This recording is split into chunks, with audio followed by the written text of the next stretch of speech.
place. Doesn't matter now, we're out of time, out of time. 1 minute woven tightly, and the next so far you can't find me. Is this what you want? I have no clue, but I know I must go alone. Can't do this anymore with you.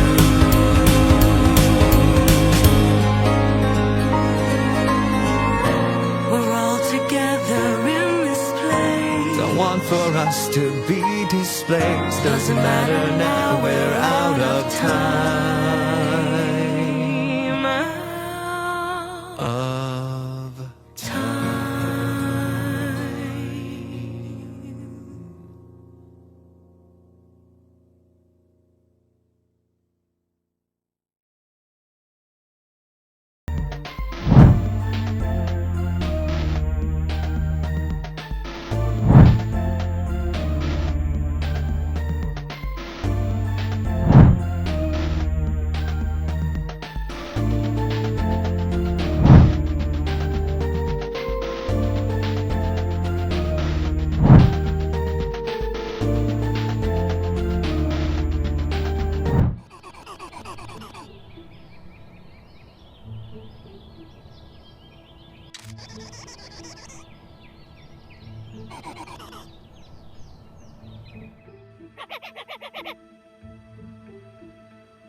Welcome to the official deep dive into Piggy Intercity.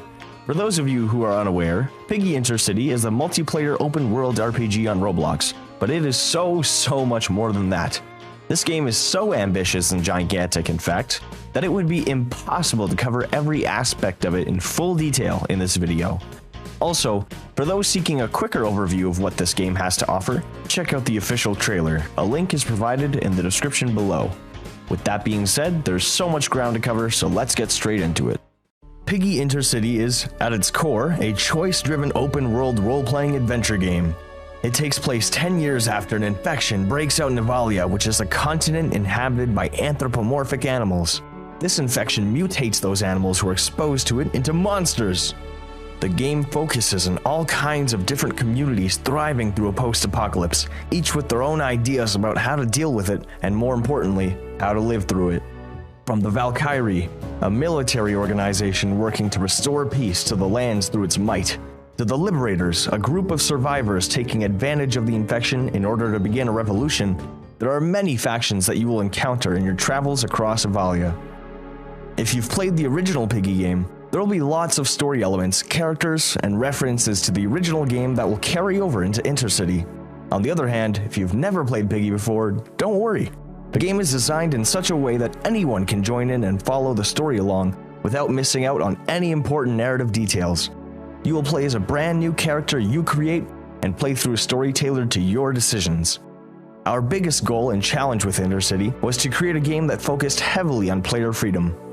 We wanted the player to feel fully immersed in this world as much as possible. We'll get into more specific details throughout this presentation in regards to immersion and player agency, but what better way is there to show player freedom than to demonstrate choices? Choices are everywhere in Piggy Intercity. From creating your character to interacting with NPCs, nearly every choice you make will shape your gameplay and narrative experience.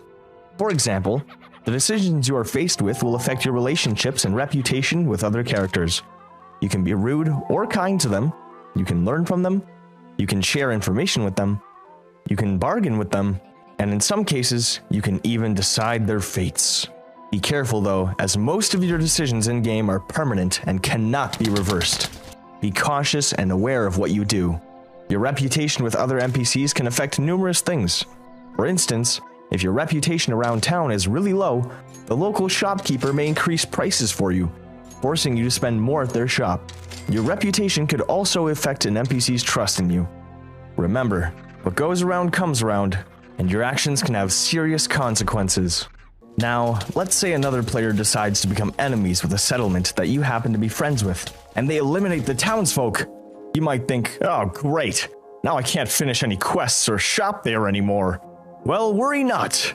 Our solution to this dilemma was to ensure that every player has their own quote-unquote world, so important NPCs that another player may have attacked and or defeated may be completely unharmed in your world. But didn't I say this game was multiplayer? Why yes I did.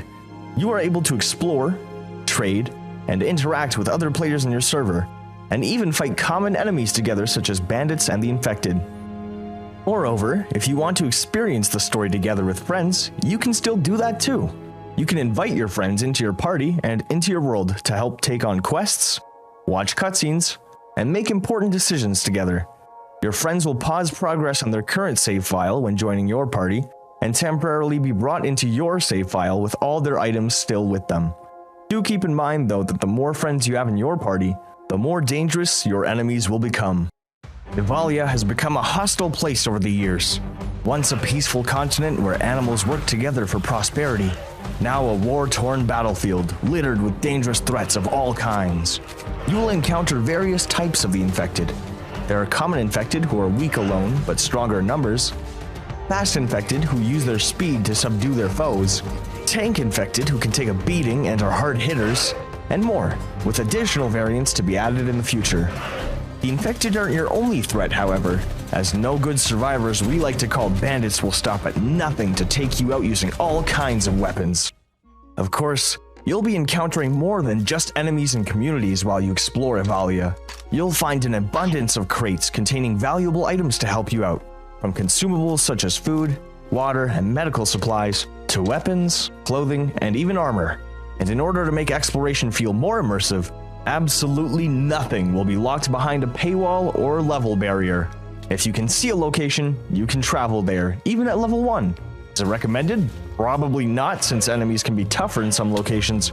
But who are we to stop you? This world is ours just as much as it is yours, so you are free to go wherever you please. With that being said, you are still able to gain experience points as you progress through the game and level up. Instead of keeping content locked behind a certain level, we instead opted to use experience points to represent your character's literal experience in surviving this world. When you level up, you will gain an attribute point which can be spent towards one of 9 attribute upgrades for your character. Some examples are upgrading your health, your hunger, your thirst, your accuracy, how much you can carry, and even the maximum size of your base, which we'll get to later. Again, your choices here are important, as you won't be able to max out all of your level attributes. So, choose what is most important to you and your character. So many choices to make and things to do. Thankfully, there are a few ways for you to unwind from the reality of living through an outbreak. You'll be able to encounter some establishments which offer mini-games for you to play, such as golf and bowling. They offer different levels of difficulty and will provide you with different rewards depending on how you score. There are plenty more mini-games in the works and coming in the future, so stay tuned. If you keep an eye out, I'm sure you'll be able to find hints to upcoming ones across the mainland. All that stuff aside, you know what would be cool? Well, imagine if you could start your own base. Good news for you, you don't need to imagine it because we've already made it a possibility. You'll be able to claim an empty plot of land to place your base at. From there, you'll be able to gather materials and build your own settlement.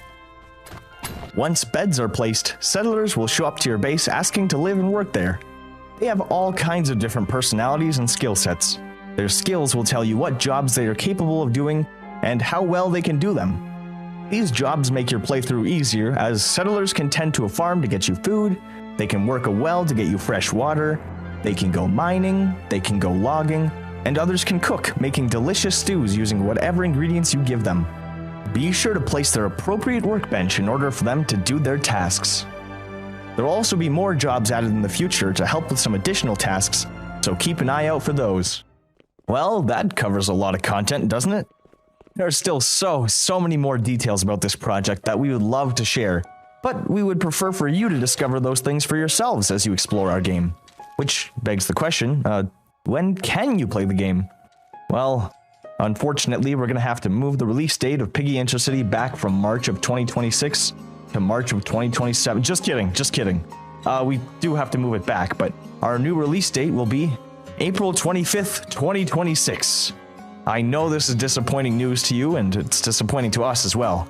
We've been working on this for years, and we want more than anything to be able to release it to you all to experience it. So why are we delaying it? Well, it's all Gene's fault. Just kidding, we're still doing rigorous testing on the game and encountering lots of bugs such as this one. We want the gameplay experience to be as smooth and as bug-free as possible. For us, it is much more important to have a game that is immersive and runs as well as possible as opposed to releasing something rushed and broken that you'd all wish for us to delay it anyway. We are committed to making this experience feel as fantastic as possible, and by releasing it under these conditions, we'd be going against that. You guys deserve the best, and we will work to give you the best. And also, Gene forced us to delay it. We are so excited for you all to experience what we've given our all over the years. It has been an excruciatingly long journey, and I cannot be any more thankful to have you all here. Whether you are just joining us for the first time, or have been here for years. Thank you all so much, and we genuinely cannot wait to see you all in Intercity. Until next time.